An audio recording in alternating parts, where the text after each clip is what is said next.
Infatti oggi manifestiamo perché a fronte soprattutto dell'aumento del 5% che è stato deciso dal governo centrale rispetto al Ministero della Difesa, e si parla oggi di spending review, quindi sicuramente di andare ad apportare dei tagli anche dove all'interno dell'amministrazione della giustizia, che ha già comunque un'elevata carenza di personale, tanto che noi già 3 anni fa siamo stati assunti proprio a supporto del personale amministrativo esistente. Torna a farsi sentire anche a Venezia la voce dei lavoratori precari assunti grazie ai fondi del PNRR negli uffici giudiziari. Il loro contratto scadrà tra un anno, ma il rischio è che senza stanziamenti per la stabilizzazione migliaia di questi professionisti vengano lasciati fuori, con la possibile perdita di oltre la metà degli attuali lavoratori in servizio. In Tribunale di Venezia al momento sono in ordinario circa 212 persone, di queste 212 persone sono assunte a tempo determinato 90 persone, queste 90 persone sostanzialmente al 30 giugno del 2026 con la scadenza del loro contratto dovranno tornare a casa.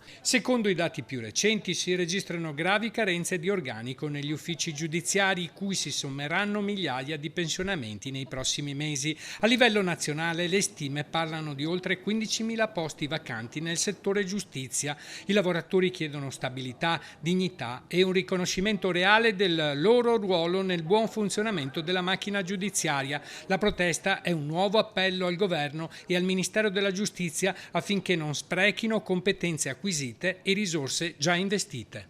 Noi chiediamo la stabilizzazione, è necessario che tutte le lavoratrici e i lavoratori precari del PNRR vengano stabilizzati. In questo momento la finanziaria ha messo risorse soltanto per 3.000 di questi precari.